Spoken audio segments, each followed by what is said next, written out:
तो ठीक है दोस्तों, चलिए चलते हैं आज नए क्वेश्चन पे।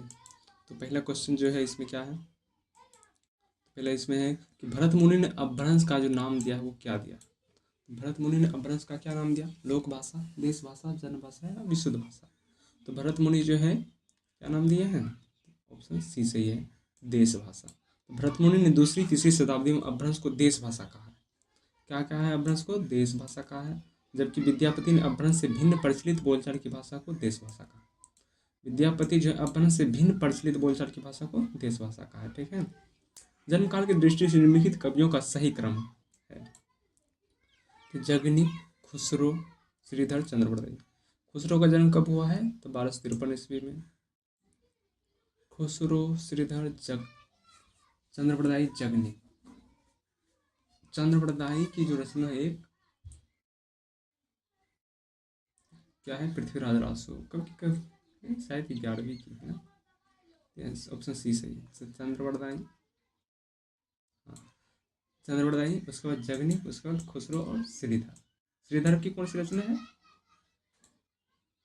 श्रीधर की जो रचना है वो कौन सी है?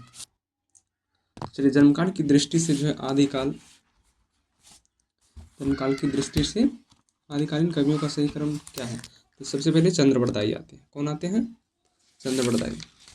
चंद्रवरदाई का जन्म कब हुआ था? तो 1168 से 1192 के बीच में, 1167 में जन्म हुआ था। ठीक है। उसके बाद जगनी 1173 के कवि हैं। अमीर खुसरो 1253 ईस्वी के कवि हैं। इसका मृत्यु 1325 ईस्वी में। और श्रीधर 14वीं सदी कवि है। और श्रीधर की रचना कौन सी है? तो रणमल छंद। श्रीधर की रचना कौन सी है? रणमल छंद। ठीक है। और जगनीक की रचना, अरे जग में नी कमाल मिलता है तो परमाल लासो।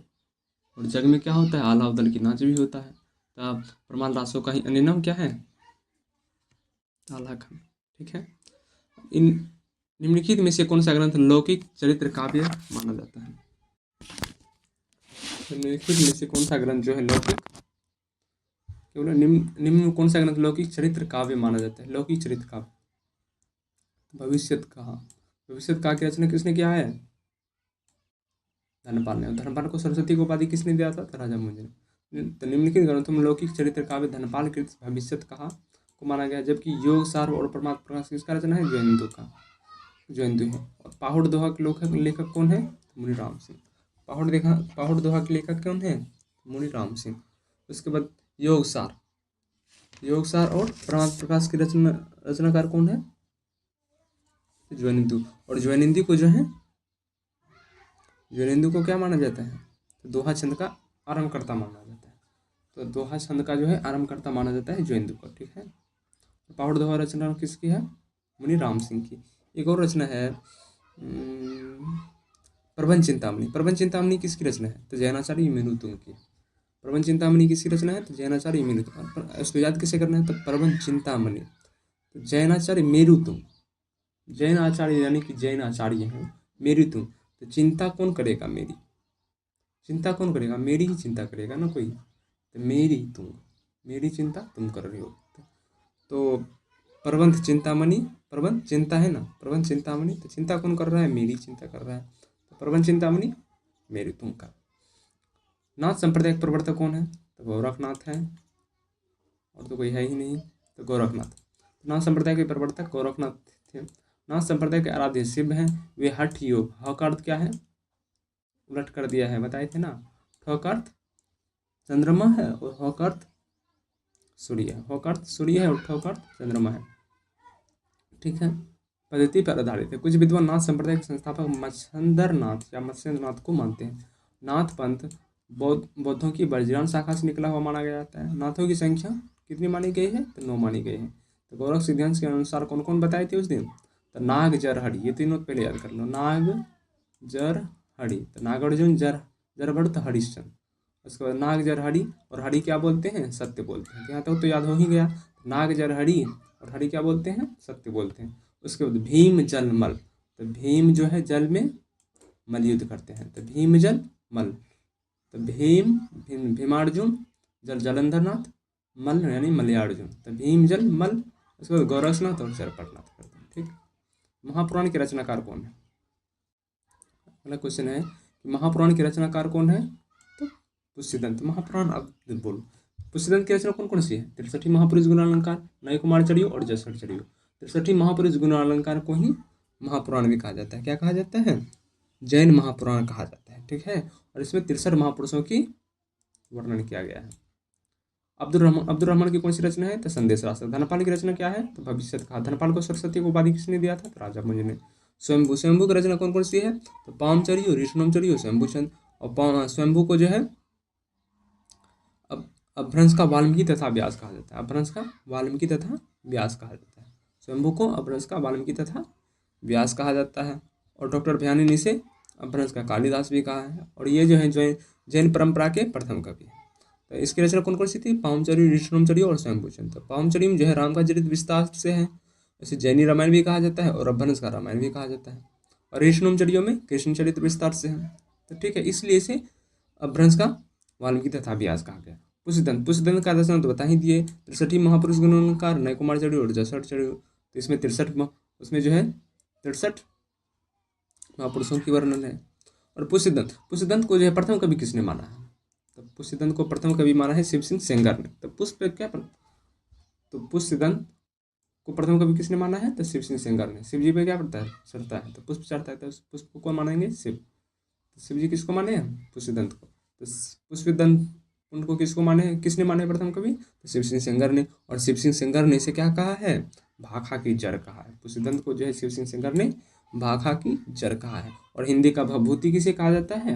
हिंदी का भभूति किसे कहा जाता है? तो पुष्यदंत को ही कहा जाता है। और किसने कहा है भभूति? तो डॉक्टर भयानी ने कहा है। ठीक है, तो महापुराण ये तो हो ही गया, यही तो है। तो पुष्यदंत को हिंदी का भभूति कहा जाता है। शिव सिंह सेंगर ने पुष्यदंत को क्या कहा है? भाखा की जड़ कहा है तथा हिंदी का प्रथम कवि के रूप में स्वीकार किया।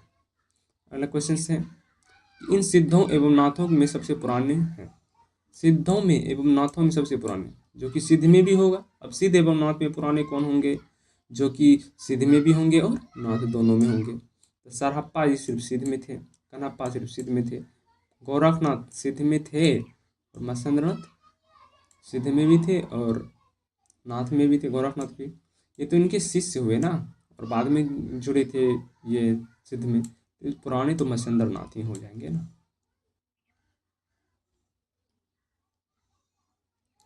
तो ऑप्शन बी सही है। तो सिद्धों एवं नाथों में सबसे पुराने कौन है? तो मत्स्येंद्रनाथ है। सिद्धों से ही नाथ संप्रदाय की उत्पत्ति हुई है, जिसके प्रवर्तक मत्स्येंद्रनाथ है। सरहप्पा को जो हिंदी का प्रथम कवि माना जाता है। किसने माना है? तो राहुल संगरतैन ने। किसने माना है? राहुल संगरतैन। और सरहप्पा की रचना कौन सी है? तो दोहा कोश, यही तो है। ये प्रथम कवि माना है, जिसकी रचना दोहा कोश है। कन्हप्पा जो है वो सिद्धों में सबसे श्रेष्ठ विद्वान थे। कन्हप्पा जो है वो सिद्धों में जो है सर्वश्रेष्ठ विद्वान थे।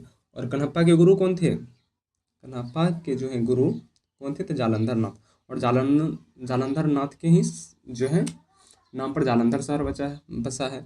और बालनाथ का जो टीला है नमक की पहाड़ी में, वो इसी से संबंधित है। किससे? जालंधर नाथ से संबंधित। कन्हप्पा जो है सिद्धों में सर्वश्रेष्ठ विद्वान थे, यानी कि कहते हैं कि विद्वान एवं कवि में बड़े बेजोड़ थे। कौन? कन्हप्पा। तथा सबसे बड़े कवि माने जाते हैं, किंतु इसका कोई ग्रंथ प्राप्त नहीं है। ठीक है, तो देखो सरहप्पा का शिष्य कौन था? तो सरहप्पा का शिष्य था सबरप्पा का शिष्य लुइपा। और लुइपा जो वो सिद्धों में सबसे ऊंचा स्थान प्राप्त था। किसको? लुइपा को जो है सिद्धों में सबसे ऊंचा स्थान प्राप्त था। और इसका इतना प्रभाव था कि उड़ीसा के राजा भी इनके शिष्य हो गए। और सबरप्पा की कौन सी रचना है? तो सरहप्पा का हो गया दोहा कोश। और सबरप्पा की रचना कौन सी होगी? तो चार्यापद, जो कि अनुष्ठानों में गाया जाता है। ठीक है, बिसलदेव रासो में नायिका का नाम क्या है? तो बिसलदेव, इसमें राजा बिसलदेव है और रानी क्या है? राजमती, राजमाता शिवगामी देवी नहीं, तो राजमाता से याद रखो, राजमती। ठीक है, तो बिसलदेव रासो के नायिका कौन है? राजमती। ठीक है, देखो कितना पूछा गया। ठीक है, तो अब चलते हैं अगले क्वेश्चन पे। अगला क्वेश्चन क्या है? इसका विश्लेषण है। बिसलदेव रासो की नायिका राजमती है। बिसलदेव रासो 1155 ईस्वी में रासो साहित्य, जिसके रचनाकार कौन है? तो नरपति नाल है। यह 4 खंडों में वीर तथा श्रृंगार रस की प्रधान रचना है। यह जो है श्रृंगार रस की प्रधान रचना है, मुख्य रूप से श्रृंगार रस ही माना जाता है, क्योंकि इसमें 12 मासा का भी प्रथम बार प्रयोग हुआ है। लिखा होगा ना, हिंदी में सर्वप्रथम 12 मासा 12 महीने में 12 तरीके से तुझको मैं प्यार जताऊंगा रे, ढिंक चिका ढिंक चिका। तो ये जो बिसल देव रासो जो हैं उड़ीसा भाग जाते हैं अपने पत्नी राजमती से रूठ कर, तो 12 महीने जो है राजमती कैसे गुजारती है अपने पति के बिना, उसका वर्णन किया गया है। ठीक है, तो हिंदी में जो है इसीलिए सर्वप्रथम 12 मासा का वर्णन किया गया है, और वीर काव्य परंपरा का प्रथम ग्रंथ बिसल देव रासो माना जाता है। आदिकालीन रासो साहित्य की प्रमुख प्रवृत्तियों से संबंधित कौन सा कथन सही नहीं है? तो इस साहित्य में राष्ट्र प्रेम का सुंदर चित्रण किया गया था, ये तो नहीं है। उसके बाद युद्धों का सजीव वर्णन, हाँ सजीव वर्णन करते थे। रासो साहित्य में क्या होता था, युद्ध का जो सजीव वर्णन। इसके साथ में जो राजा के साथ में जो कवि रहते थे, चारण एवं भाट कवि, वो कवि को भी ले जाते थे अपने युद्ध मैदान में, और बड़े से ऊंचा मचान पे इसको चढ़ा देते थे या टीला पे, और कहते थे वहाँ से युद्ध देखो। तो वो क्या करते थे, वहाँ से युद्ध देखते थे, और जो है देखते देखते ही पंक्ति बना देते थे और उसी पंक्ति को लिखते जाते थे। तो युद्धों का क्या करते थे कवि, जो है सजीव वर्णन करते थे। इसमें शौर्य एवं विलासिता का स्वाभाविक रूप से जीवांत चित्रण है। हाँ, तो राजा के जो शौर्य है वो तो प्रमुख व्याख्याता रूप से किए हैं, और राजा के विलासिता के बारे में भी जीवांत यानी जीवांत मतलब होता है कि आंखों देखा हाल चित्रित किया गया है। श्रृंगार रस और वीर रस, तो श्रृंगार रस और वीर रस एक साथ चित्रण किया गया है। तो कवि राजा जो है श्रृंगारिक राजा क्या करते थे, मनोरंजन तो करते ही थे, यानी विलासी तो थे ही, तो वो भी लिखते थे, और जो है युद्ध में जाते थे वो भी लिखते थे। बात सही है, तो इसमें गलत पूछा है ना, सही नहीं है, तो सही नहीं है तो ए ही सही हो जाएगा। ठीक है, अगला है अमावस की घड़ी ढड़ी, अमावस की घड़ी झिलमिल चंदा, पूनम की घड़ी सूर, आनंद की घड़ी बैंदर गरजे, बाजत अनहद तूर। उपयुक्त काव्यांश अहनद नाद की स्थिति को व्यक्त करने वाले योगी संत का नाम है। तो कौन है जी, गोरखनाथ। कौन है, गोरखनाथ। भाषा की कसौटी पर यदि ग्रंथ को कसते हैं, तो भाषा की कसौटी पर यदि ग्रंथ को कसते हैं तो और भी निराश होना पड़ता है, क्योंकि वह बिल्कुल बेठिकाने ठिकाने हैं, उसमें व्याकरण आदि कोई व्यवस्था नहीं है। आचार्य शुक्ल का उक्त कथन किस ग्रंथ के संदर्भ में है? ये कथन तो शायद पृथ्वीराज रासो के बारे में बोल रहा है। कौन है, पृथ्वीराज रासो ही है।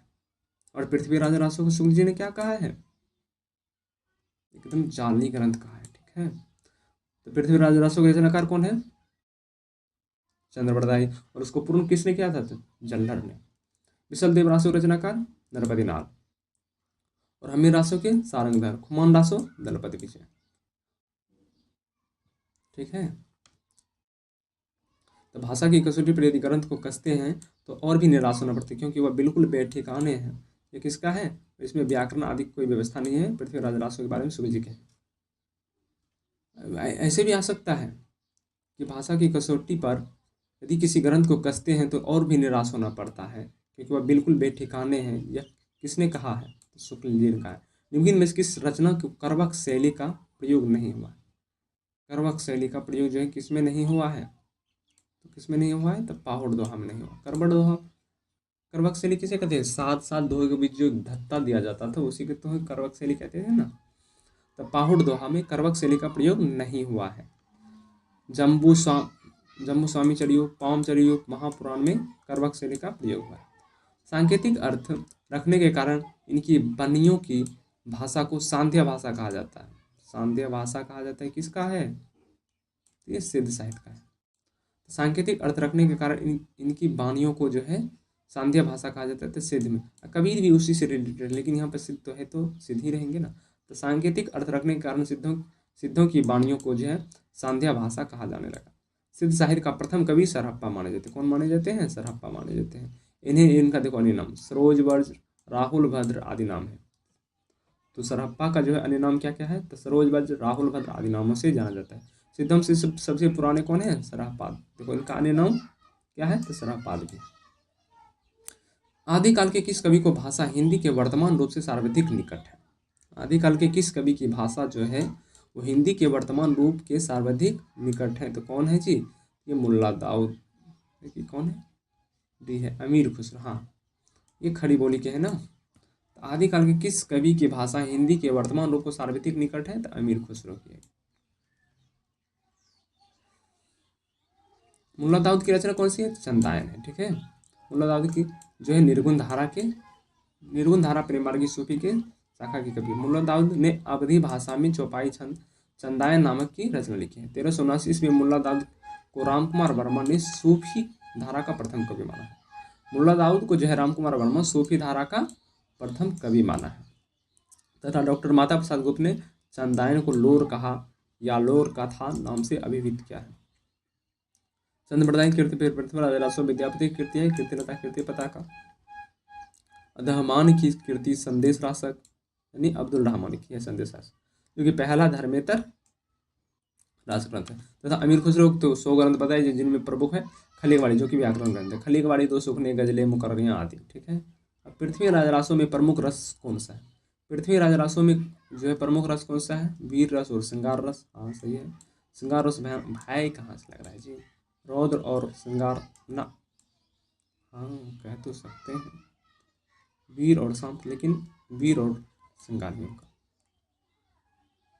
ठीक है, पृथ्वीराज रासो को जो हिंदी का प्रथम महाकाव्य माना जाता है।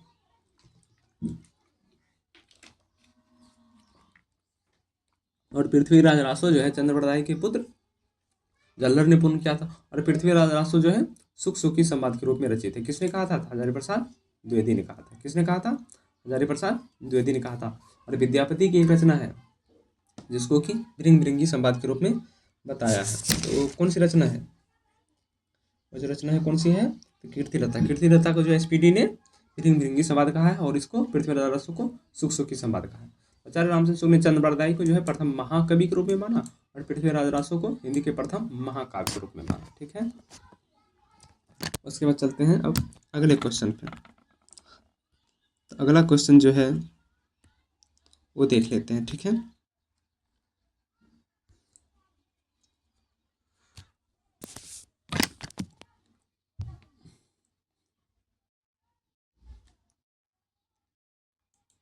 अगला क्वेश्चन जो है वो क्या है? वो है कि राहुल संगरता ने हिंदी का पहला कवि किसे माना? आप लोग बताइए कमेंट में कि किसे माना है, जल्दी बताइए।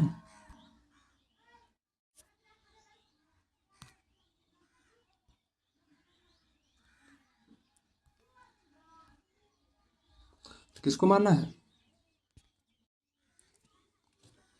चंद्रप्रदाय को, पुष्यदंत को, शंभु को, सरपाद को या मुंज को? तो राहुल संगरदन क्या थे? सिद्ध थे, तो सिद्ध को ही मानेंगे ना। सिद्ध कौन है इनमें? सरपाद। तो राहुल संगरदन हिंदी का प्रथम कवि किसे माने हैं? सरपाद यानी सरहप्पा को। और स्वयंभू को प्रथम कवि किसने माना है? तो स्वयंभू को, स्वयंभू यानी राम जी तो खुद स्वयंभू है, तो स्वयंभू को प्रथम कवि किसने माना है? राम कुमार वर्मा ने। चंद्रप्रदाय को शुक जी ने क्या स्वीकार किया है? तो महाकवि के रूप में स्वीकार किया। और पुष्यदंत को प्रथम कवि किसने माना है? तो पुष्यदंत को जो प्रथम कवि किसने माना है? शिव सिंह सेंगर ने। किसने? शिव सिंह सेंगर ने। और राजा मुंज को प्रथम कवि किसने माना है? तो चंद्रहर शर्मा गुलेरी ने। किसने माना है? चंद्रहर शर्मा गुलेरी ने। और राजा भोज और मुंज को शुक्ल जी ने भी माना है। दो ही गया। और सिद्धों की वाणियों को हिंदी काव्य धारा नाम से किसने संग्रहित किया? सिद्धों की वाणियों को जो है हिंदी काव्य धारा के नाम से किसने जो है संग्रहित किया? तो महापंडित राहुल संगरदाय ने। किसने किया है? राहुल संगरदाय ने। सिद्धों की जो वाणियों है वो हिंदी काव्य धारा, इनकी एक पुस्तक भी है। किसकी? राहुल संगरदाय की एक पुस्तक है वोल्गा से गंगा। और इनकी साहित्य इतिहास भी है क्या? हिंदी काव्य धारा। काव्य धारा ही तो है, वही तो है। तो इसमें जो है सिद्धों की वाणियों को हिंदी काव्य धारा नाम से संग्रहित किया है महापंडित किसने किया है? तो राहुल संगरदाय ने। तो सिद्धों की वाणियों को हिंदी काव्य धारा के नाम से महापंडित राहुल संगरदाय ने संग्रहित किया। महाविद्या हरप्रसाद शास्त्री द्वारा संपादित बौद्ध गान और दोहा में सरहप्पा और कृष्णाचार्य के दोहा संग्रहित है। दोहा कोश किसकी है? तो सरहप्पा की। दोहा कोश का संपादन किसने किया है? तो प्रबोधचंद्र बागची ने किया है।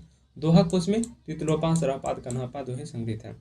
ठीक है, आदिकाल के कवि सरहपाद की काव्य परंपरा विकसित नाथ पंथ के हठ योग का पल्लवन आगे चलकर इनमें से किस कवि में हुआ? कह रहे हैं कि आदिकाल के कवि जो है सरहपाद की काव्य परंपरा में विकसित नाथ पंथ के हठ योग का पल्लवन आगे चलकर किस में हुआ?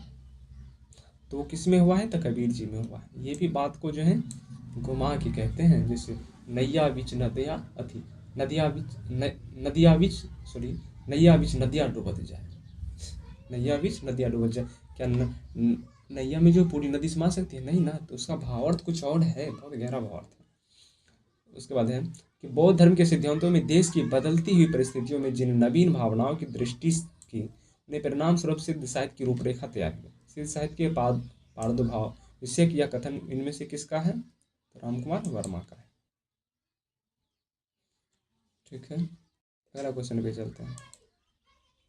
तो नागरी प्रचारणी सभा, नागरी प्रचारणी सभा से प्रकाशित पृथ्वीराज रासो के संस्करण को प्रमाणिक मानने वाले विद्वान इनमें से कौन है? रामचंद्र शुक्ल और जो है रामचंद्र शुक्ल और कर्नल डॉट, ये तो सीधा जाली ग्रंथ ही घोषित कर देते हैं, प्रमाणिक मानते हैं। श्यामल दास और गौरी शंकर चंद्र ओझा, तो श्यामल दास, कौन? श्यामल दास। तो नागरी प्रचारणी सभा से प्रकाशित पृथ्वीराज रासो, ये तो कर्नल डॉट, बोले विद्वान प्रमाणिक मानने वाले कर्नल डॉट। प्रमाणिक, प्रमाणिक कौन कौन मानते हैं देखो, श्याम सुंदर दास, मिश्र बंधु, मोहनलाल विष्णुलाल पांड्या और कर्नल डॉट। कर्नल डॉट भी क्या मानते हैं? प्रमाणिक मानते हैं। और क्वेश्चन में क्या पूछा था, इनमें से कौन है? तो राष्ट्रों के संस्करण को प्रमाणिक मानने वाले विद्वान कौन है? तो कर्नल डॉट है, ठीक है, श्याम सुंदर नहीं, ये तो प्रमाणिक मानते हैं। तो श्याम सुंदर दास, प्रमाणिक कौन कौन मानते हैं? श्याम सुंदर दास, मिश्र बंधु, मोहनलाल विष्णुलाल पांड्या और कर्नल डॉट, ये प्रमाणिक मानते हैं। और प्रमाणिक कौन कौन मानते हैं? तो रामचंद्र शुक्ल जी, रामचंद्र शुक्ल, कविराज श्यामल दास गौड़ी, कविराज श्यामल दास, गौरी शंकर, हीराचंद ओझा, वूलर और देवी प्रसाद। और अर्ध प्रमाणिक कौन कौन मानते हैं? तो आधा प्रमाणिक मानते हैं अजय प्रसाद द्विवेदी, डॉक्टर दशरथ ओझा, सुनील कुमार चटर्जी, मुनिजिन विजय। अब देखो भारतेश्वर बाहुबली राज क्या है? भारतेश्वर बाहुबली राज जो है हिंदी की प्रथम रचना मानी जाती है राज ग्रंथ में।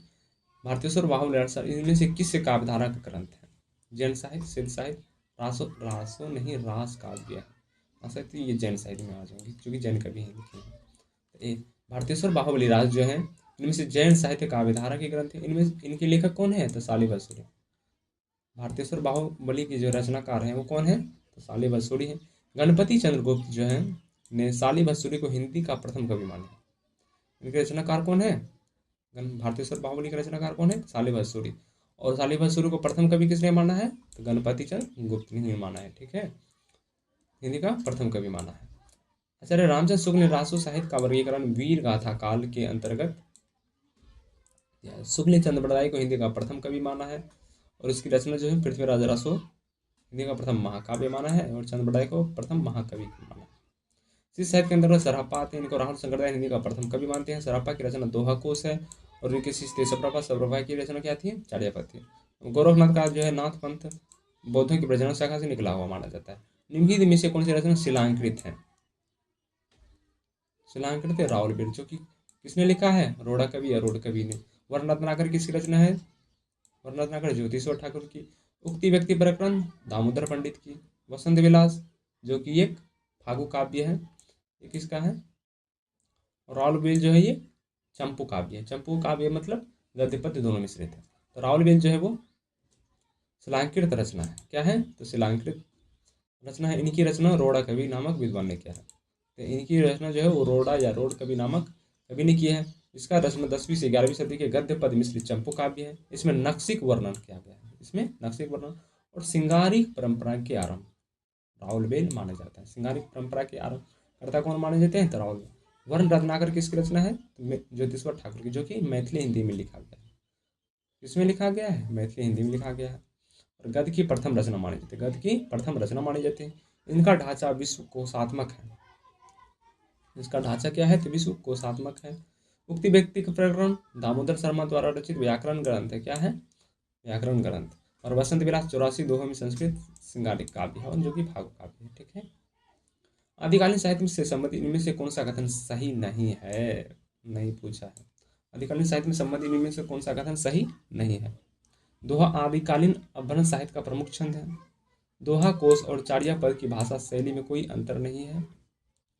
चार्य पद एक प्रकार के गीत हैं जो सामान्यतः अनुष्ठानों में गाया जाता है। बात तो सही है। डी क्या है?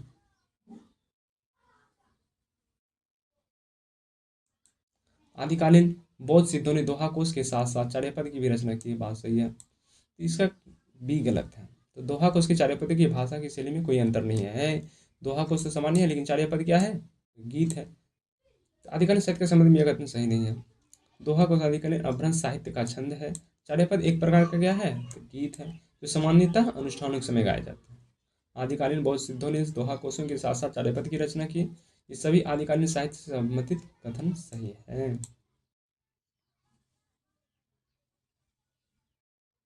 उसका अगला क्वेश्चन पे चलते हैं। रचना और रचनाकार की दृष्टि से कौन सा विकल्प सुमेलित नहीं है? प्रबंध चिंतामणि चिंता कर रहा है, तो चिंता कौन करता है? मेरु तुम। प्रबंध चिंतामणि मेरु तुम की रचना है, यही गलत हो गया। पहाड़ देहा मुनिराम सिंह सही है। नेमिना चौपई हरिवंश सूरी। भविष्य कहा धनपाल, हाँ धनपाल को सरस्वती को उपाधि दी है राजा मंज ने। हो गया प्रबंध चिंतामणि मेरु तुम, पहाड़ दोहा मुनिराम सिंह, नेमिना चौरई हरिवंश सूरी। भविष्य कहा धनपाल, नेमिना चौपई विनय चंद्र सूरी। ठीक है, विनय चंद्र सूरी की कौन सी है? तो नेमिना चौपई। एक मिनट रुक जाइएगा थोड़ा। अगला क्वेश्चन क्या है देखिए। तो अगला क्वेश्चन क्या है? तो जैसा हर चरित्र के लेखक कौन? बताइएगा आप लोग कमेंट में।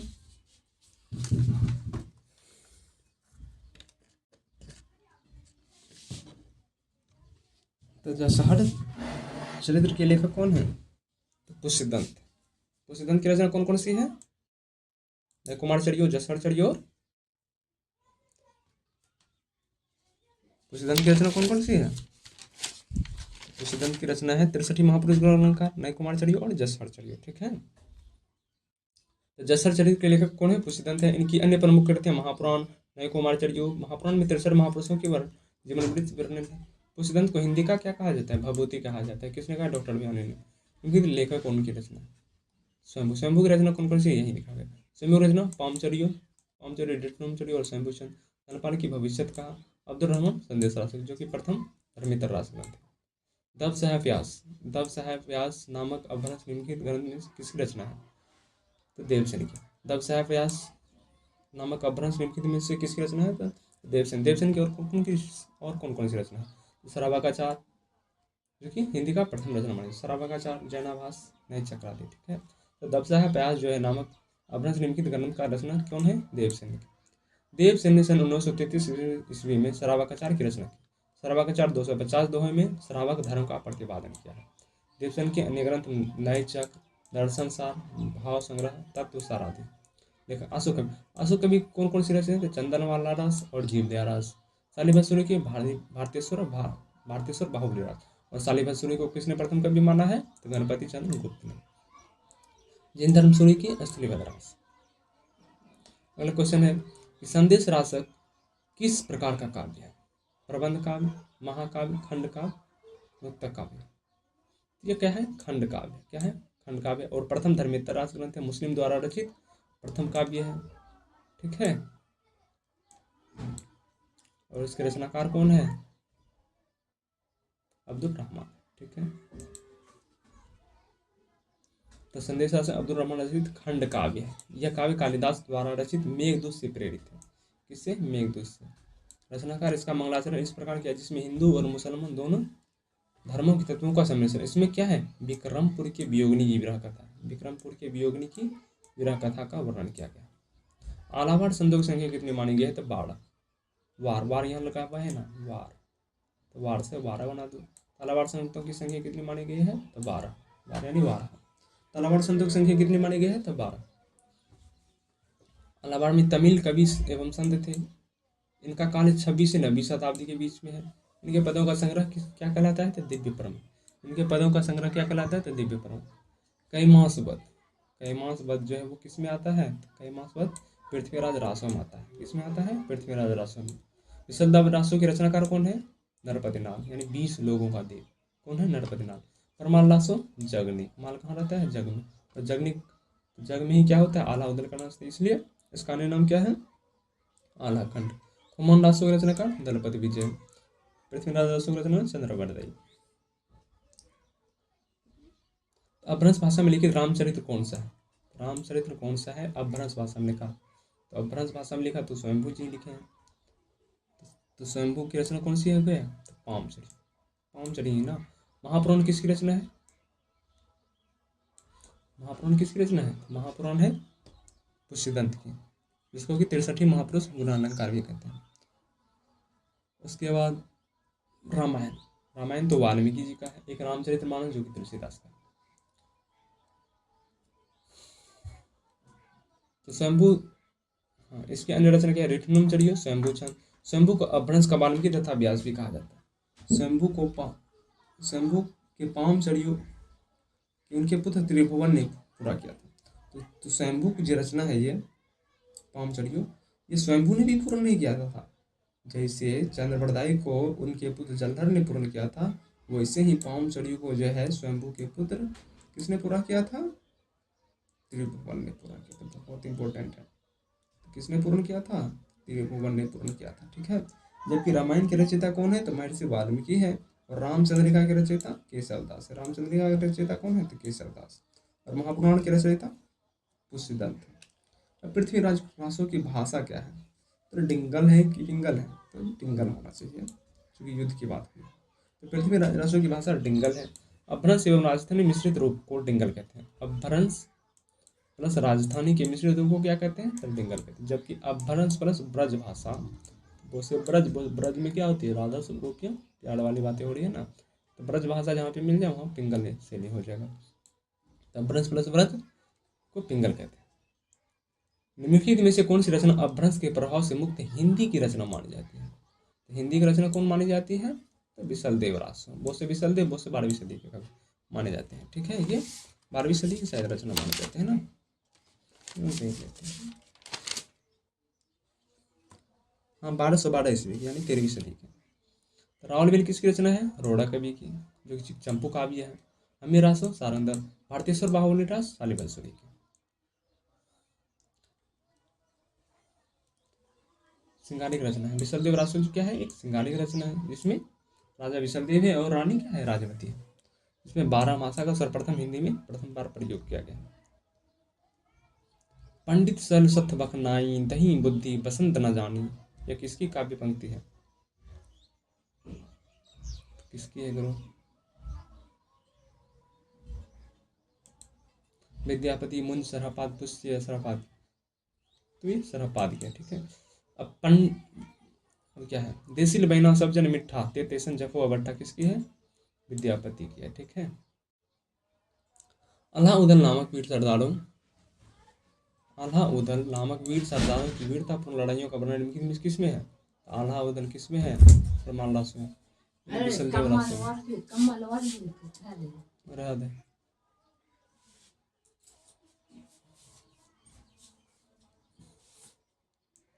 प्रमाण रास। अलाउद्दीन नामक वीर सरदारों की वीरतापूर्ण लड़ाइयों का वर्णन जगनिक कृति लड़ाइयों का वर्णन जो जगनिक कृत आदिकालीन रचना प्रमाण रासों में। आल्हा छंद के वीर लिखे जाने के कारण इसका नाम आल्हा खंड है। आल्हा छंद जिसमें कितना होता है?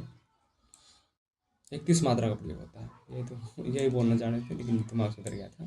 तो आल्हा छंद लिखे जाने के कारण इसका अन्य नाम क्या है? आल्हा खंड भी है। यह छंद को वीर छंद भी कहते हैं। यह 31 मात्राओं वाला छंद है। आल्हा खंड भी देखते हो कितना जोर से, 12 बरस ले कुकर जिए, 13 बरस ले जिए सियार, 18 बरस ले छत्री जिए, आगे जीवन को धिक्कार। तो 31 मात्राओं पर छंद का प्रयोग किया गया है, जो युद्ध भूमि में योद्धाओं का जोश बढ़ाता है। आल्हा खंड को जो है वो सर्वप्रथम 1845 में फर्रुखाबाद के तत्कालीन जिलाधीश चार्टर एलियट ने प्रकाशित करवाया। आल्हा खंड जो है कब गाया जाता है? तो वर्षा ऋतु में गाया जाता है। बहुत इंपॉर्टेंट है। आल्हा खंड जो कब गाया जाता है? तो वर्षा ऋतु में गाया जाता है। अब तुम एक बात ध्यान रखो, अलाउद्दीन को जो नाच होता है, अलाउद्दीन का जो नाच होता है वो कब होता है? जब देखोगे कि मौसम बारिश का है, तो वर्षा के मौसम में ही अलाउद्दीन का नाच होता है। तो उससे याद रखो कि आल्हा खंड कब गाया जाता है? तो वर्षा ऋतु में गाया जाता है। कब गाया जाता है गुरु? तो वर्षा ऋतु में गाया जाता है। तो अलाउद्दीन का नाच कब होता है? तो वर्षा ऋतु में होता है। और जब भी नाच होता है तो पानी पड़ना ही निश्चित है। तो आल्हा खंड कब गाया जाता है? तो वर्षा ऋतु में गाया जाता है। उत्तर प्रदेश के बैसवार, पूर्वांचल और बुंदेलखंड के क्षेत्र में गाया जाता है। डॉक्टर रामकुमार वर्मा ने अपने इतिहास ग्रंथ हिंदी साहित्य का आलोचनात्मक इतिहास, किसका है? रामकुमार वर्मा। कब लिखे थे? तो 1929 में शुक्ल जी लिखे थे। उनके 9 साल बाद ये यानी 1938 में लिखे। हिंदी का पहला कवि किसको माने हैं? देखो कितना कुछ दे दिया। रामकुमार वर्मा ने अपने इतिहास ग्रंथ में हिंदी साहित्य का आलोचनात्मक इतिहास में हिंदी का पहला कवि किसके माना है? तो रामकुमार वर्मा किसको मानते हैं? स्वयंभू।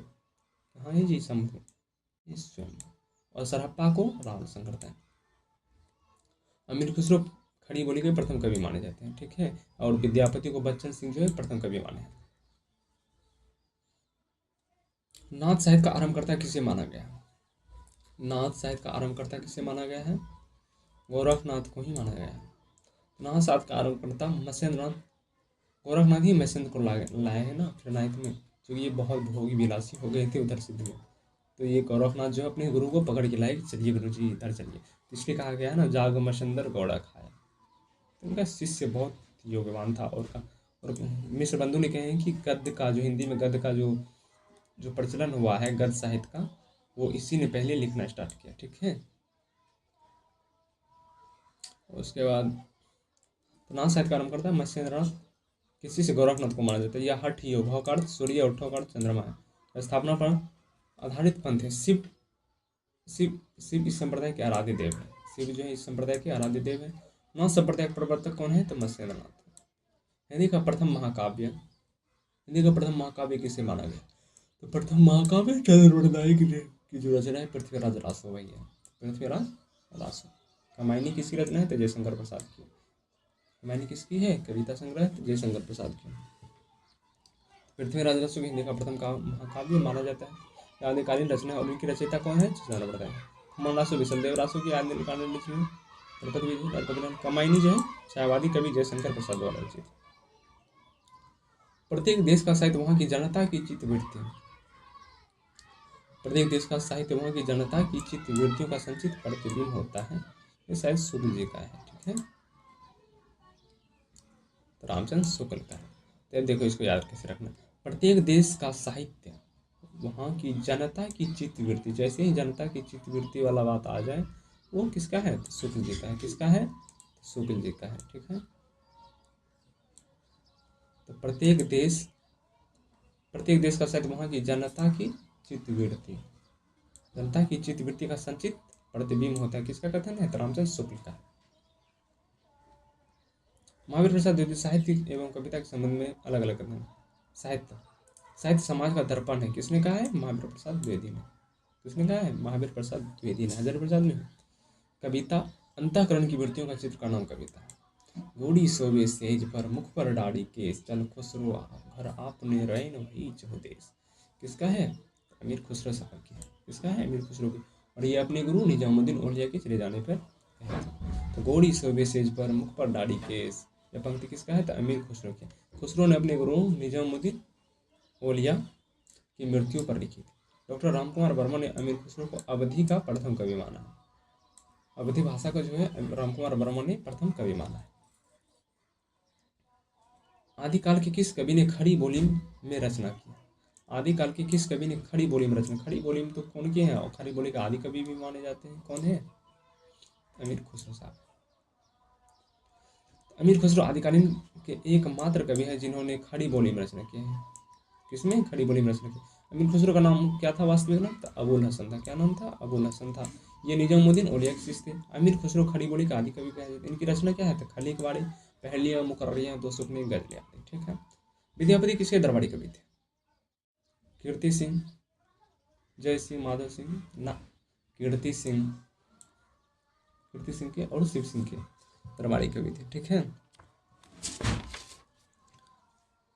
तो कीर्ति लता में कीर्ति सिंह का वर्णन किया और कीर्ति पताका में शिव सिंह का वर्णन किया है, ठीक है।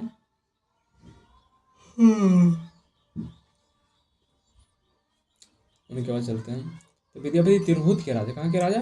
तिरहुत के राजा शिव सिंह और कीर्ति सिंह के दरबारी कवि थे। ये प्रमुख आदिकालीन कवि हैं। इनके गुरु का नाम क्या था? हरि मिश्र। विद्यापति के गुरु का नाम क्या था? हरि मिश्र था। ये बिहार के दरभंगा जिले के वीपसी नामक गांव के निवासी थे। इनकी प्रमुख रचनाएं क्या क्या है? कीर्ति लता, कीर्ति पताका। उसके बाद संस्कृत में आ जाओ, शिव सर्वसार गंगा वाक्यावली, शिव सर्वसार गंगा वाक्यावली, दुर्गा भक्त रामनी, दान वाक्यावली, पुरुष परीक्षा, भू परिक्रमा और क्या है? गया पत्र लिखनावली आदि ये सब रचना है, ठीक है। संस्कृत और मैथिली में कौन कौन सी है? तो मैथिली में हो गई पदावली और गोरक्ष विजय जो कि नाटक है, ठीक है। और इनकी उपाधियां कुछ है। तो विद्यापति की प्रसिद्धि का कारण कौन सा है? पदावली है, ठीक है।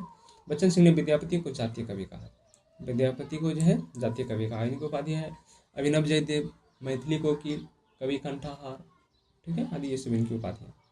तो कौन सिद्ध एवं नाथों में की सूची में उभयनिष्ठ है? कौन सिद्ध एवं नाथों की सूची में उभयनिष्ठ है? तो सरहपाद जो है सिर्फ सिद्ध में थे, चरकपटनाथ सिर्फ सिद्ध में थे, कन्हापाद जो है सिर्फ किस में थे?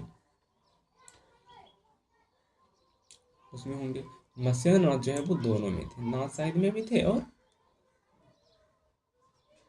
किस में थे? नाथ साहित्य में भी थे, ठीक है।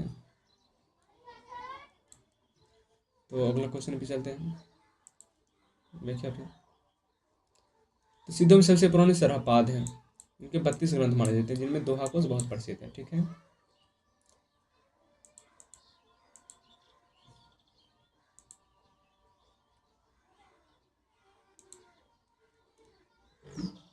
अगला क्वेश्चन देखते हैं कि आल्हा खंड नाम से प्रसिद्ध रचना कौन सी है? आल्हा खंड नाम से प्रसिद्ध रचना कौन सी है? तो आल्हा खंड के प्रमाण रासों के रचनाकार। तो प्रमाण रासो कौन सी है? प्रमाण रासो कौन सी है? तो प्रमाण रासो तो है।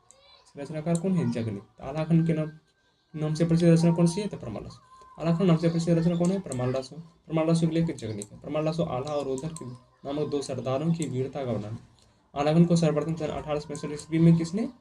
फर्रुखाबाद के तत्कालीन जिलाधीश चार्ल्स इलियट ने प्रकाशित करवाया था। चंद्रवरदाई की किस राजा को दरबारी कवि? चंद्रवरदाई जो किस राजा के दरबारी कवि थे? तो पृथ्वीराज चौहान के जो मित्र भी थे। चंद्रवरदाई के थे। आध्यात्मिक रंग के चश्मे, जैसे चश्मे आज सुकुल जी का है। तो आध्यात्मिक रंग के चश्मे जैसे आ जाए सुकुल जी। आध्यात्मिक रंग के चश्मे आजकल बहुत सस्ते हो गए, उन्हें चढ़ाकर जैसे लोग गीत गोविंद को पदों को आध्यात्मिक संकेत बताया है, वैसे ही विद्यापति के इन पदों को भी सुकुल जी ने उक्त कथन का आशा है। विद्यापति के पदों को आध्यात्मिक चश्मे से देखना चाहिए, गलत। विद्यापति के पदों गीत गोविंद के भाव में शामिल नहीं है।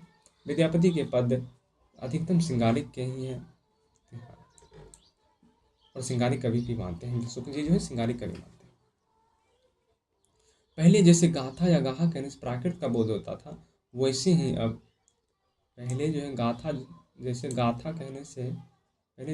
या गाहा कहने से प्राकृत का बोध होता था, वैसे ही पीछे कहने से अपभ्रंश या लोक प्रचलित काव्य भाषा का बोध होता। ये किसके है? शुक्ल जी का है। तो पहले जैसे गाथा या गाहा कहने से प्राकृत का बोध होता था, वैसे ही पीछे दोहा या दुहा कहने से, अच्छा ये पूछ रहा था, वैसे ही पीछे दोहा या दुहा कहने से अपभ्रंश या लोक प्रचलित काव्य भाषा का बोध होने लगा, ठीक है। तो यहाँ पे ये हो जाएगा। तो वैसे ही दोहा या दोहा कहने से अपभ्रंश या लोक प्रचलित काव्य भाषा का बोध होने लगा, ये आचार्य शुक्ल जी ने कहा।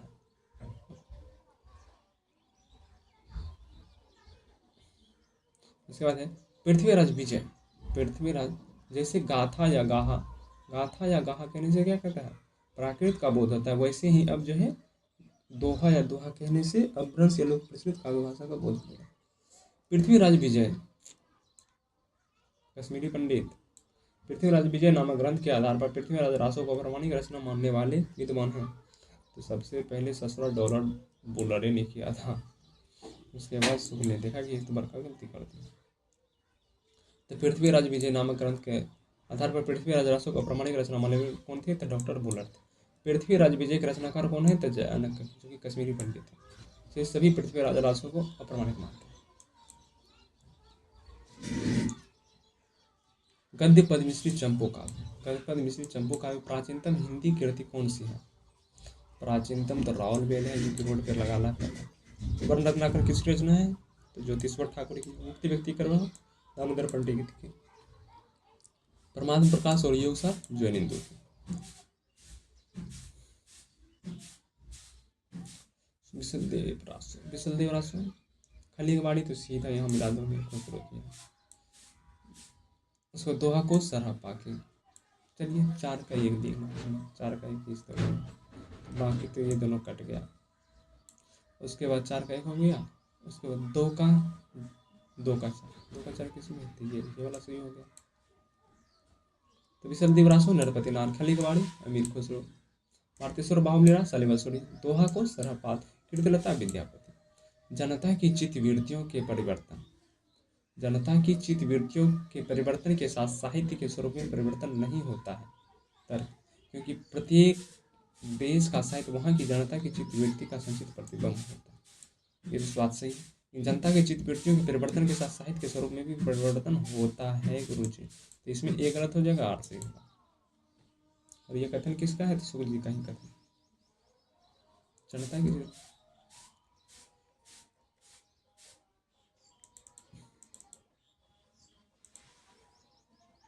अगला क्वेश्चन पे चलते हैं। तो गोरखनाथ की साधना पद्धति का नाम जो है वो क्या है? गोरखनाथ के साधना पद्धति का नाम क्या है?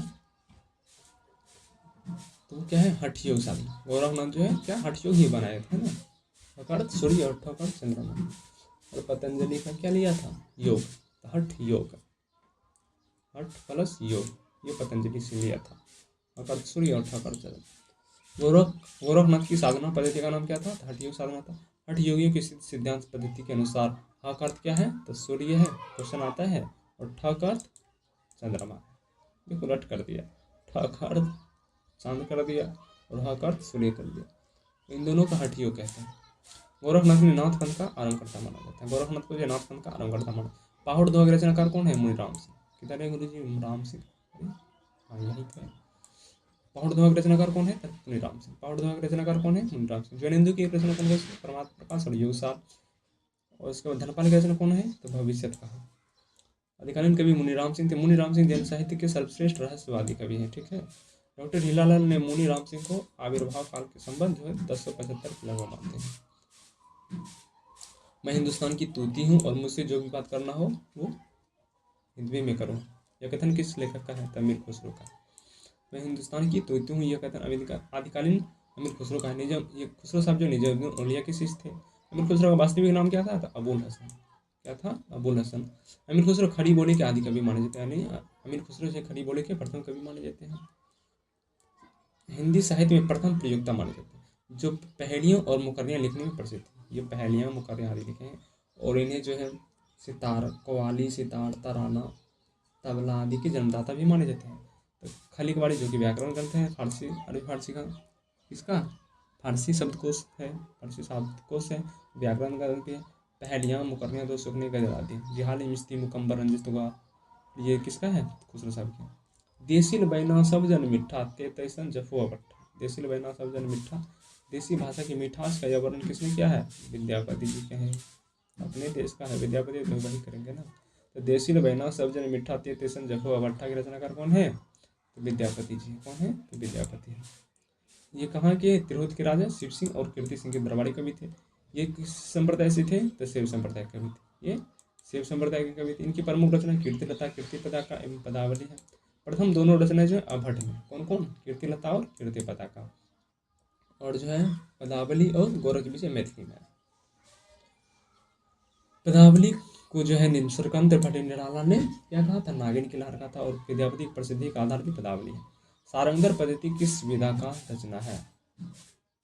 तो खंड काव्य का। सारंगधर पद्धति किस विधा का है? खंड काव्य का। सारंगधर पद्धति जो है सुभाषित संग्रह विद्या की रचना है। सारंगधर पद्धति में बहुत से सावर मंत्र हैं और भाषा, चित्र, काव्य आदि दिए गए, जिसमें से चित्र बीच में देश भाष के वाक्य भी आए। सारंगधर पद्धति के रचनाकार कौन है? तो सारंगधर है। ये एक अच्छे कवि और सूत्रकार थे। सारंगधर जो अच्छे कवि और सूत्रकार थे। ठीक है।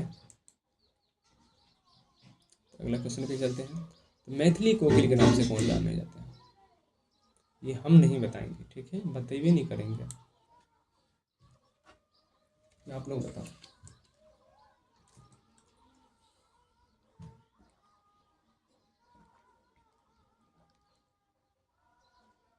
अब बताओ।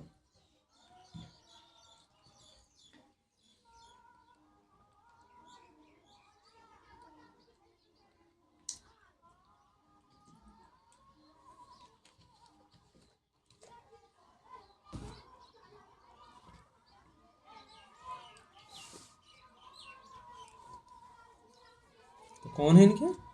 विद्यापति जी। कौन है? विद्यापति। मैथिली कोकिल किसे कहा जाता है? तो विद्यापति को कहा जाता है। और क्या कहा जाता है, चलो इसका तो आंसर देख लिया। और कोई उपाधि कमी नहीं बताओ। अभिनव जयदेव, कवि कंठाहार, खेलन कवि, जातीय कवि। जातीय कवि किसने कहा था? बच्चन सिंह ने कहा था। चलिए देखते हैं। मैथिली कोकिल के नाम से जानते कौन है? विद्यापति। विद्यापति के प्रशंसकों ने उन्हें कई उपाधियों से विभूषित किया है जो निम्नलिखित थे। अभिनव जयदेव, कवि शेखर, कवि कंठाहार, नव कवि, खेलन कवि, दशावधान, पंचदेवोपासक भी कहा है। ठीक है। विक्रम की 7वीं शताब्दी से 11वीं तक अपभ्रंश की प्रधानता रही और फिर वह पुरानी हिंदी में परिणित हो गई। यह कथन किसका है? पुरानी हिंदी तो गुलड़ी साहब ही कहे ना। तो विक्रम की 7वीं शताब्दी से 11वीं तक के अपभ्रंश की प्रधानता रही और फिर वह पुरानी हिंदी में परिणित हो। यह कथन चंद्रहरण शर्मा गोलेड़ी की है।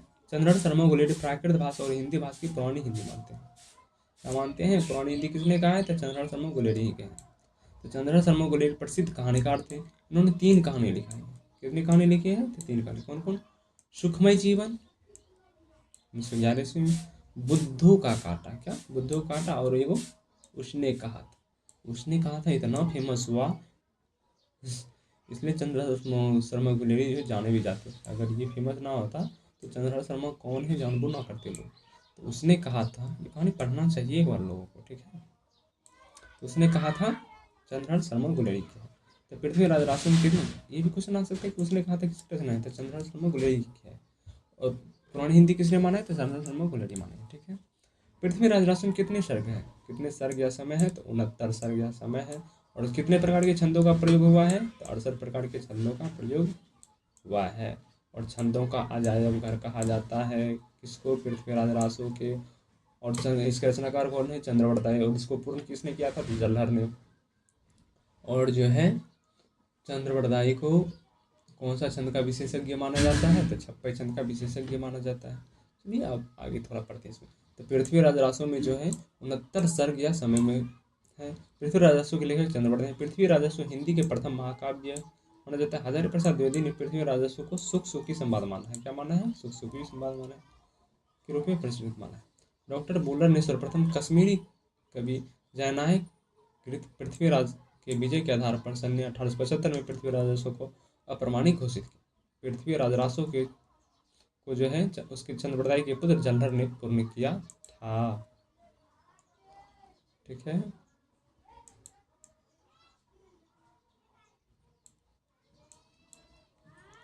चलिए अब अगला चलते हैं। तो चंद्रधर शर्मा गुलेरी, चंद्रधर शर्मा गुलेरी ने साहित्यिक अपभ्रंश को किस नाम से पुकारा? तो चंद्रधर शर्मा गुलेरी ने साहित्यिक अपभ्रंश को किस नाम से पुकारा है? तो पुरानी हिंदी के नाम से। किस नाम से? पुरानी हिंदी के नाम से। तो चंद्रधर शर्मा गुलेरी ने साहित्यिक अपभ्रंश को पुरानी हिंदी के नाम से पुकारा। रामचंद्र शुक्ल ने पुरानी हिंदी को प्राकृत भाषा हिंदी कहा। क्या कहा है? प्राकृत भाषा हिंदी। निम्नलिखित में से कौन सी रचना अपभ्रंश की नहीं है? निम्नलिखित में कौन सी रचना जो है अपभ्रंश की नहीं है? तो पाम चढ़ियो, पाहुड़ दोहा, भविष्य का है, चित्रावली तो भक्ति काल की है।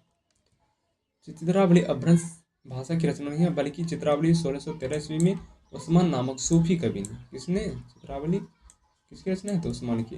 अवधी भाषा में, किसमें? अवधी भाषा में लिखी गई है। चौपाई दोहा छंद में रचित है। किसमें? चौपाई दोहा में। और रामचरितमानस किसमें लिखा गया है? वो भी चौपाई में लिखा गया है। ठीक है। स्वयंभू द्वारा रचित पाहुड़ दोहा, अरे रे, स्वयंभू द्वारा। पामजरी किसकी रचना है? तो स्वयंभू द्वारा रचित। पाहुड़ दोहा किसकी रचना है? तो मुनिराम सिंह। और भविष्य का धनपाल, धनपाल को सरस्वती को उपाधि किसने दिया था? आप लोगों को मैंने बताया रचित। ये सभी काव्य अपभ्रंश की है। ठीक है।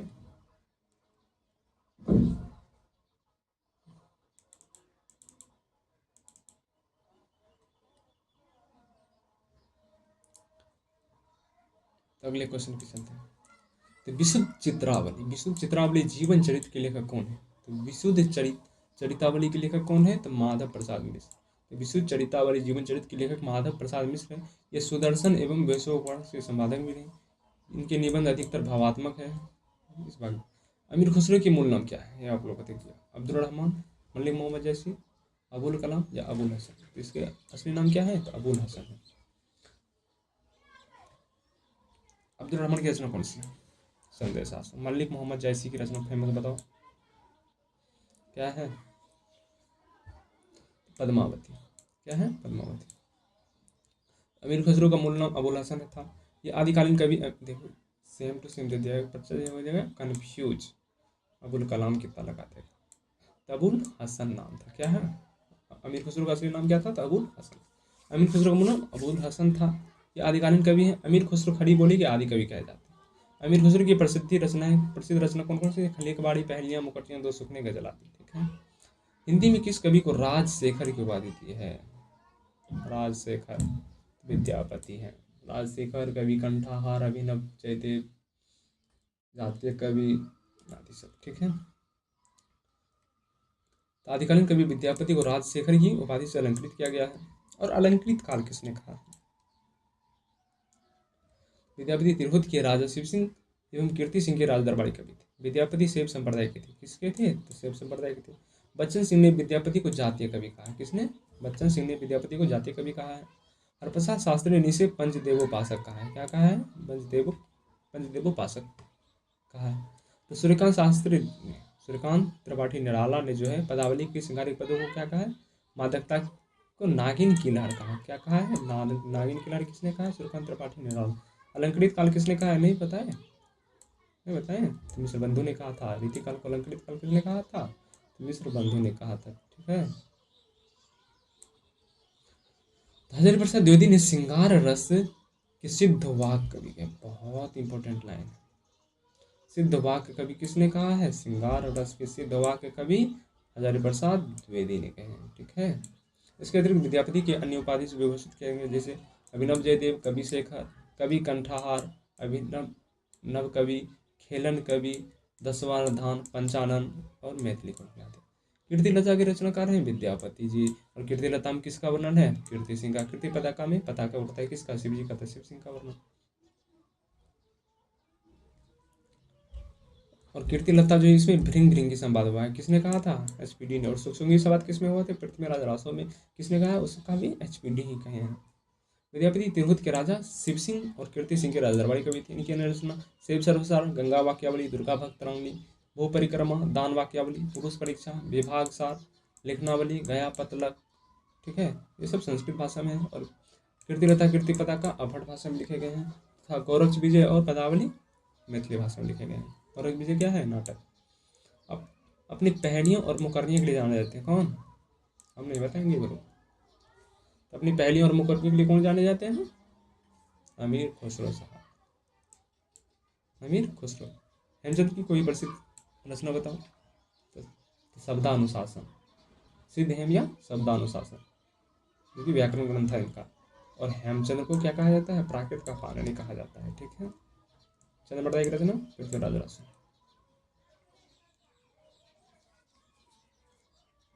खुसरो का असली नाम अबुल हसन था। इनके गुरु कौन थे, निजामुद्दीन औलिया साहब थे। खुसरो खड़ी बोली के प्रथम कवि माने जाते हैं। ठीक है। इनके द्वारा रचित खलीकबाड़ी, पहेलियां, मुकर्रियां, दो सुखने, गजल आदि हो गया। ठीक।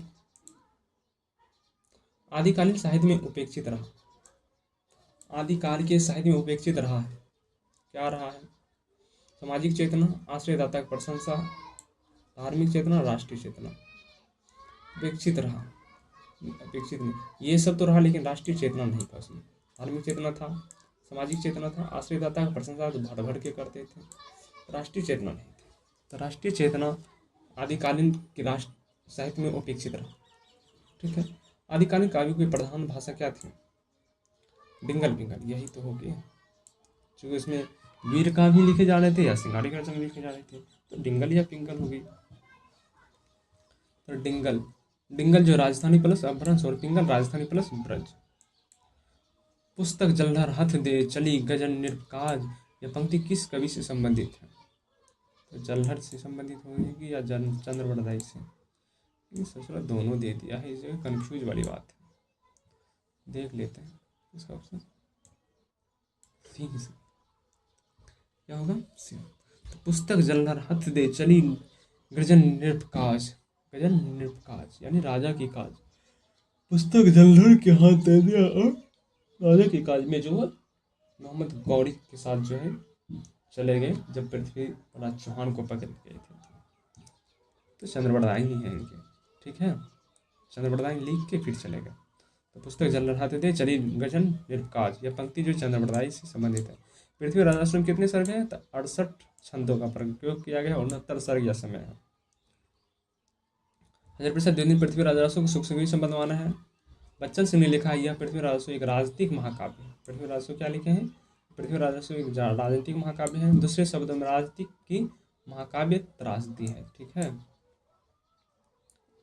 और पृथ्वीराज रासो जो है उसमें कितने छंदों का अजायब घर कहा जाता है। क्या कहा जाता है? छंदों का अजायब घर कहा जाता है। 68 प्रकार के छंद का प्रयोग हुआ है। चूंकि क्यों कहा जाता है छंदों का अजायब घर? तो 68 प्रकार के छंदों का प्रयोग हुआ है, ठीक है।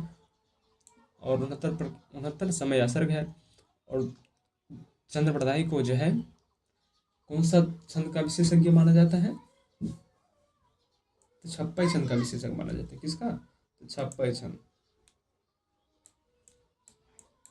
छंद का क्या माना जाता है? तो छप्पई छंद का विशेषज्ञ माना जाता है। किसको? चंद्रप्रदायी को। निम्न में से कौन सा सुमिलित नहीं है? भारतेश्वर बाहुल्य रास शालिवाहन सूरी सही है। रेवंत गिरिरास विजय सेन सूरी। स्थली बदरास चंदन वाला रास आंसू कवि। ये तो है ही, ये तो बता ही दिए थे कैसे आंसू। एक कवि जो है वो चंदन लगा के रो रहे हैं, आंसू गिरा रहे हैं। चंदन लगा के रो रहे हैं और कह रहे हैं कि जीव पे दया करो राम। इसकी आंसू कवि की रचना कौन कौन सी होगी? चंदन वाला रास और चित्त रास। भारतेश्वर बाहुल्य रास शालिवाहन सूरी। रेवंत गिरिरास विजय सेन सूरी। स्थली बदरास जिनधर्म सूरी। चंदन वाला रास आंसू कवि और एक जीवदया रास या जीवदया राम। उदय रास जिंदर सूरी। रणमल छंद, रण में मल युद्ध कौन करता है? तो श्रीधर करने वाला, श्री को धारण करने वाला कौन है? श्रीधर। रण में मल युद्ध कौन करते हैं? श्रीधर, यानी विष्णु जी युद्ध करते हैं तो श्रीधर। रणमल छंद के रचयिता श्रीधर। यह 70 छंद में लिखित वीर गीत भटकेदार जयचंद्र प्रकाश। भटकेदार नहीं, जयचंद्र प्रकाश, हाँ ये तो है। जैनेंदु की रचना कौन कौन सी है?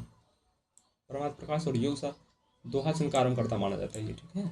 मधुकर कवि की कौन सी रचना है? जयमंग जसचंद्र का मधुकर कवि के है। तो मधुकर कवि रचना जयमंग जसचंद्र का है। और जैनेंदु का परमात्मा प्रकाश और योग सार, दो पुस्तक की रचना है, ठीक है।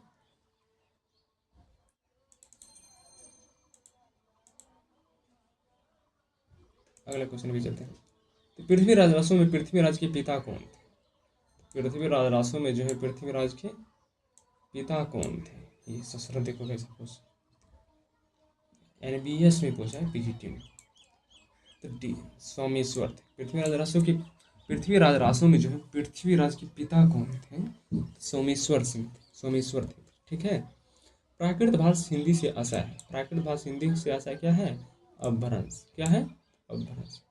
प्राकृत भाषा हिंदी का आशय जो है अपभ्रंश से है। प्राकृत भाषा हिंदी की रचना विक्रम की 7वीं शताब्दी से होने लगी थी। प्राकृत भाषा हिंदी का तात्पर्य यह है कि प्राकृत की रूढ़ियों में बहुत कुछ बुद्ध हिंदी।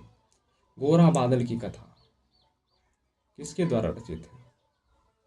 तो जटमल के द्वारा। गोरा बादल की कथा किसके द्वारा रचित है? तो जटमल के द्वारा। गोरा बादल की कथा जटमल द्वारा रचित है। दलपत विजय की रचना खुमान रासो 9वीं सदी की। नरपति नाल की कौन सी है? विशलदेव रासो। नरपति नाल की विशलदेव रासो 13वीं सदी में लिखा गया है। जलधर जो चंद्रप्रदाय के पुत्र थे, इन्होंने पृथ्वीराज रासो नामक रचना पूर्ण किया। और स्वयंभू की रचना कौन सी थी? एक जिसको उनके पुत्र ने पूरा किया था, तो पामसुरी को उसके पुत्र, पामसुरी को जो स्वयंभू के पुत्र कौन? त्रिभुवन ने। पामसुरी को किसने पूरा किया था? तो त्रिभुवन ने पूर्ण किया था। और त्रिभुवन जो किनके पुत्र थे? तो स्वयंभू के पुत्र थे, ठीक है। नाथों की संख्या टोटल कितनी मानी जाती है? तो 9 नहीं लिखा है सेम ना से नाथों की संख्या कितनी माने गए? तो 9 माने गए। नागजर हरि कौन कौन? नागजर हरि क्या बोलते हैं? सत्य बोलते हैं। उसके बाद भीम जल मल और भीम जल मल उसके बाद गोरखनाथ सरपटनाथ। सिद्धम सबसे पुराने कौन है? तो सरहप्पा। उनकी रचना दोहा कोश है, ठीक है। सरहप्पा का शीश लुइपा, ये बहुत सिद्धम सबसे ऊंचा स्थान रखती थी, ठीक है, यानी प्रसिद्धि में। तो खुमान रासो की रचयिता कौन है? तो दलपत विजय। घूमते किसको है? दाल को। खुमान रासो की रचयिता दलपत विजय। तो खुमन राशियों के रचयिता दलपति विजय हैं। इनकी रचना 9वीं सदी में हुई है। जगनिक ने प्रमाण रासो लिखा है, जिसे आलाखंड के नाम से भी जाना जाता है। नरपति नाल ने विशल देव रासो नामक ग्रंथ की रचना की है। चंद्रवर्ताय ने पृथ्वीराज रासो लिखा है। ठीक है, तो कितना हो गया, लगभग 1 घंटा प्लस क्लास हो गया है। तो आज जो है हम लोग यहीं रखते हैं, उसके बाद मिलेंगे हम लोग नेक्स्ट वीडियो में। ठीक है, तो यहाँ तक के लिए धन्यवाद।